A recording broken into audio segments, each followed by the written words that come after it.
poucos minutos, Braemar concentra tudo o que essa temporada vinha prometendo. Chegamos ao momento em que a engrenagem histórica finalmente aperta os personagens e obriga cada um a tomar uma decisão que custa mais do que qualquer um deles gostaria. O episódio 9 de Blood of My Blood é menos sobre a caça ao javali e mais sobre como se caçam alianças. A partir daqui, os vínculos passam a ser instrumentos políticos que definem vida e morte. Esse deslocamento, que muitos fãs vinham pedindo desde o meio da temporada, altera o peso das cenas e dá direção clara ao episódio final dessa primeira temporada de Blood of My Blood. E que temporada! Estamos ansiosos para esse episódio final, e mais para o fim do vídeo, quero detalhar a mudança na programação da Starz, e quando o episódio 10 estará disponível para o Brasil na Disney+. Mas antes, vamos entender o que é que estava acontecendo nesse episódio que reuniu todo o elenco em uma festa de caça ao javali. Quando o Conde de Mar realiza um Team Kell em Braemar, todos os clãs se reúnem ali como missão. Esse evento, chamado Team Kell, era uma tradição nas Highlands e consistia em uma caçada cerimonial, em que os caçadores cercam animais como javalis. Costumava ser um evento significativo durante as reuniões de clãs nos séculos XVI e XVIII, ocorrendo em paralelo a outras festividades. E é justamente esse o clima que vemos no episódio. Na trama, o Team Kell também acaba servindo como desculpa para reunir todo o elenco de personagens em um só lugar ao mesmo tempo. Mas nem em Blood of My Blood, os Highlanders estão lá apenas para a caçada. O verdadeiro motivo da reunião é ver se todos estão, ou não, a bordo para lançar uma rebelião contra a coroa inglesa e reconquistar uma Escócia livre. A presença de Rob Roy McGregor ajuda a dar espessura a esse jogo. A figura histórica, ligada à resistência local e a práticas de roubo de gado e contrabando, não aparece como ícone romântico, e sim como orador capaz de lembrar, sem rodeios, que a confiança na coroa inglesa raramente se converte em proteção para os Highlanders. E aqui, quero enfatizar a eficiência com que este roteiro transmitiu esse sentimento quase catártico de revolta dos jacobitas.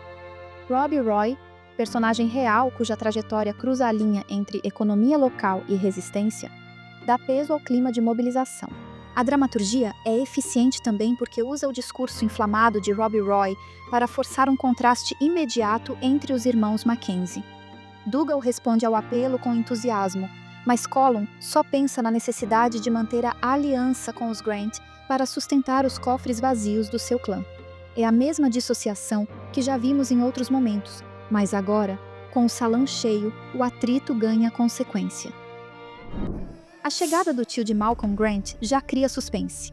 Ele se aproxima de Ellen com gentileza e, em seguida, avisa que, se ela partir o coração de Malcolm, arrancará o dela. Mais do que ameaça, sua presença reorganiza o tabuleiro da série.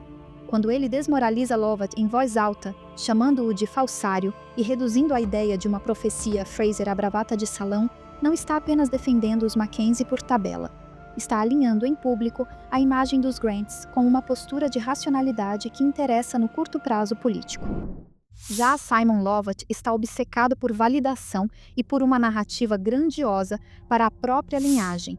Então ele usa Julia e o bebê como peças de um tabuleiro que lhe devolva importância. Para nós, espectadores, foi uma delícia ver o Simon bufando de raiva pela humilhação pública causada pelos comentários sarcásticos do tio Grant e pelo riso geral do salão. Entretanto, esse mesmo gesto teve como consequência ver a fúria de Simon no espaço privado, e novamente sobra para Brian servir como o saco de pancadas de Lovat. A série compreende bem essa dinâmica. O ataque sofisticado em público costuma gerar retaliação primitiva em privado, um caminho comum das masculinidades feridas de antigamente. A cena é dura de assistir, não porque nos surpreende, mas porque confirma o que o texto vinha preparando desde que o personagem começou a instrumentalizar mulheres e crianças para vender uma profecia. É coerente, é feio, e deixa Brian numa posição de vulnerabilidade que o episódio ainda vai agravar. Eu já vou falar mais sobre isso, mas antes, vamos analisar a decisão de Ellen, que foi uma guinada nas nossas expectativas. A sequência decisiva do capítulo nasce do choque entre o desejo de Ellen e a autoridade de Colum. Ao descobrir o envolvimento da irmã com Brian, O Laird faz aquilo que os chefes de clã fazem quando sentem o controle escapar. Introduz a ameaça de morte no campo de negociação. Ellen sabe ler o jogo. Em vez de um confronto com o irmão, ela busca a única barganha que lhe resta. Promete que não verá mais Brian desde que ele, Colum, prometa que ele não irá infligir nenhuma ação contra Brian. E nós sabemos que para esse povo a palavra importa. Ou ao menos, é o que a gente acreditava. Colum não diz que garantirá a segurança do rapaz. Ele diz que não tocará nele. É um detalhe que, na lógica de clã, significa delegar a terceiros aquilo que não se deseja assumir como ato próprio. O rompimento que vem depois entre os futuros pais de Jaime Fraser é tão afiado quanto precisa ser. Ellen entende que, para salvar alguém nesse contexto, é preciso fechar todas as brechas, inclusive a da esperança. E achei irônico que quem ajudou ela a chegar a essa conclusão foi justamente Julia, que fala sobre os sacrifícios que uma mulher é capaz de fazer para proteger alguém que ama. Nesse caso, Julia se referia ao fato de se casar com o abjeto Simon para garantir a sobrevivência do próprio filho. Quando encontra Brian, Ellen não economiza na dureza das palavras, fazendo Brian acreditar que aquele amor todo não passou de uma brincadeira. Tudo para que ele acredite que não há conversa possível. O que o Brian sofre nesse episódio não está escrito. Ele que tinha acabado de sofrer um ataque violento do próprio pai, um rompimento igualmente brutal de Ellen, quando a noite avança, é surpreendido por flechas na mata. Quem está nessa caçada contra Brian são os Gallowglass, que aparecem no início do episódio. Esse termo se refere a uma classe de guerreiros mercenários de elite, que eram principalmente membros dos clãs nórdico-gaélicos da Irlanda e da Escócia a partir de meados do século XIII. Eles serviam como guerreiros pagos por chefes e senhores, andavam fortemente armados, empunhando grandes machados e constituindo uma força militar temível que influenciou significativamente a guerra e a sociedade, tanto na Irlanda quanto na Escócia.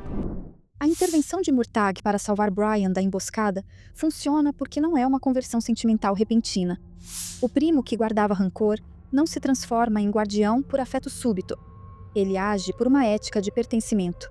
Se alguém vai tirar a vida de Brian, não serão mercenários anônimos. Esse código não o santifica, mas reorienta seu eixo, e a recepção do público captou bem essa nuance. Murtagh não vira herói. Evita que um assassinato terceirizado defina o destino de seu parente, e ao fazer isso, recoloca a disputa onde ela sempre esteve, dentro do clã, entre pessoas que compartilham história e dívida. Agora, quanto ao responsável pelo ataque, a série não entrega um culpado.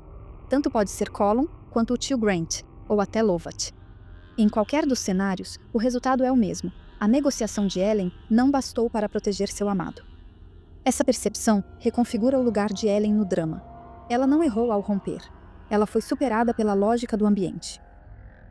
O breve contato entre Henry, Julia e o bebê frustra quem esperava um alívio emocional, e a decisão é deliberada. Com Lovat por perto, cada gesto vira performance e vigilância. O episódio opta por conter a emoção agora para deslocá-la para a decisão seguinte, que é mais dramática. A combinação de fuga, com ponto de encontro, marca e rota em direção a Craig na Dun. Essa economia é útil porque protege os personagens de uma descarga emocional prematura e conserva a energia para o risco real, que não é o abraço, e sim a tentativa de sair do século. A brevíssima reaparição de Cima, lembrando uma falha anterior de Henry, adiciona instabilidade a esse plano. Um segredo mal resolvido num evento lotado é sempre uma oportunidade para o caos.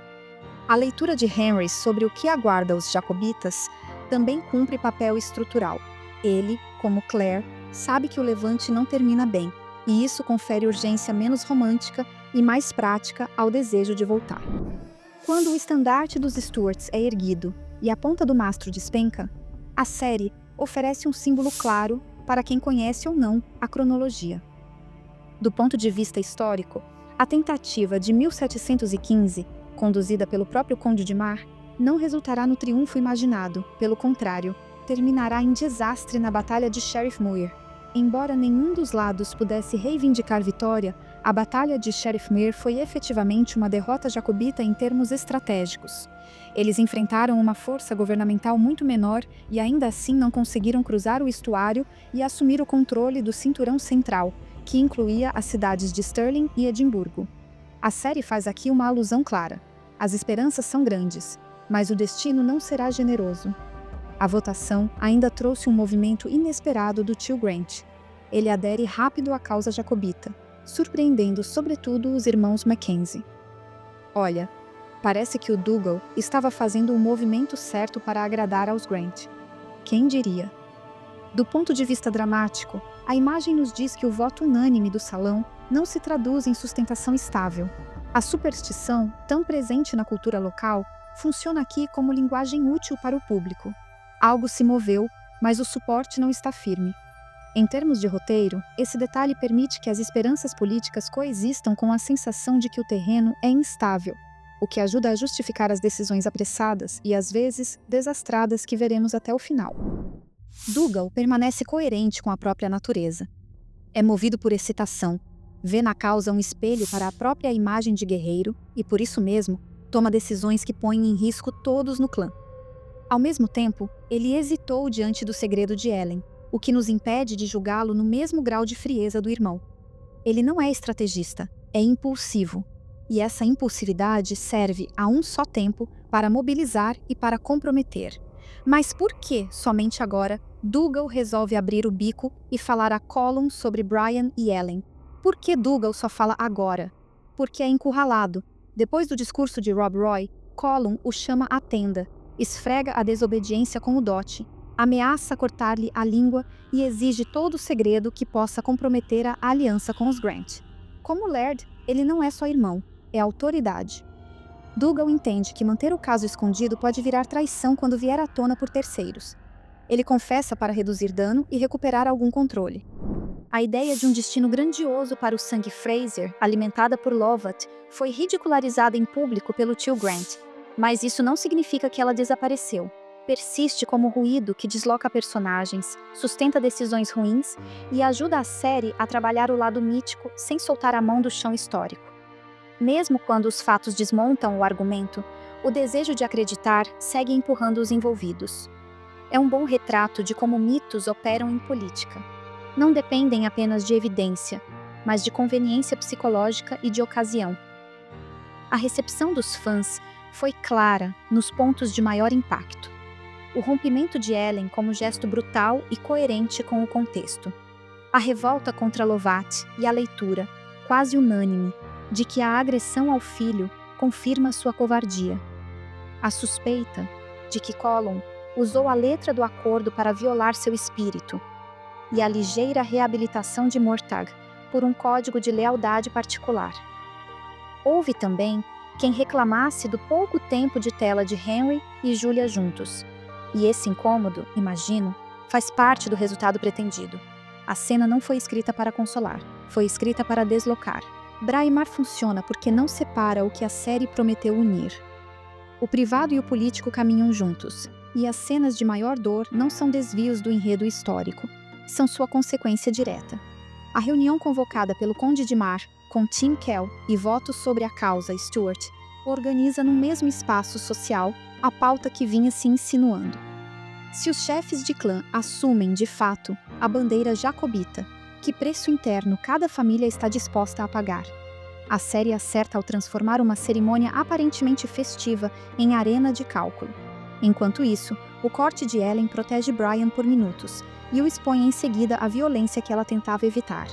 A fuga de Henry e Julia nasce do encontro frustrado e depende de uma série de fatores instáveis, incluindo a sombra de cima e a vigilância de Lovat. O episódio não fecha arcos, mas aperta cada um deles ao ponto em que uma decisão a mais torna-se inadiável. Isso é bem o que se espera de um penúltimo capítulo. Bem, o próximo episódio será o último dessa primeira temporada. No finale, a série precisa mostrar se o rompimento de Ellen e Brian se mantém ou desencadeia a reação. Se Henry e Julia conseguem executar a fuga até Craig Nadan levando seu filho. E afinal, quem será esse filho no futuro? Será que ele vai cumprir a profecia? Muitas perguntas ficam em aberto. E quando poderemos saber o que vai acontecer nesse episódio final?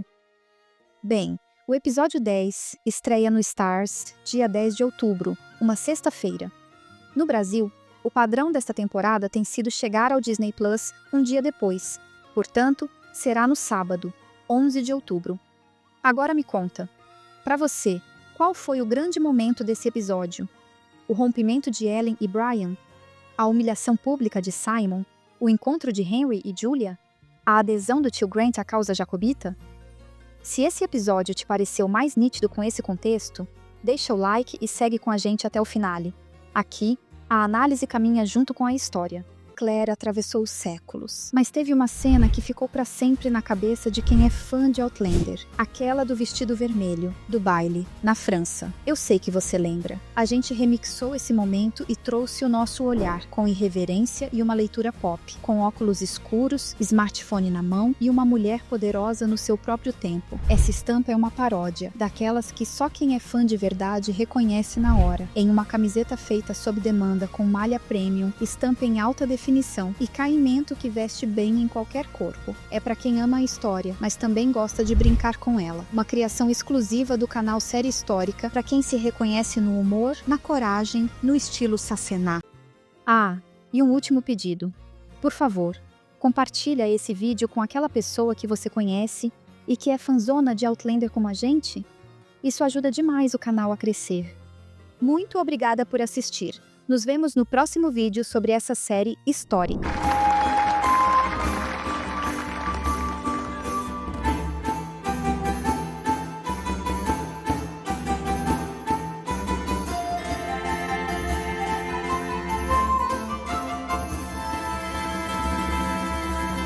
Anjiva!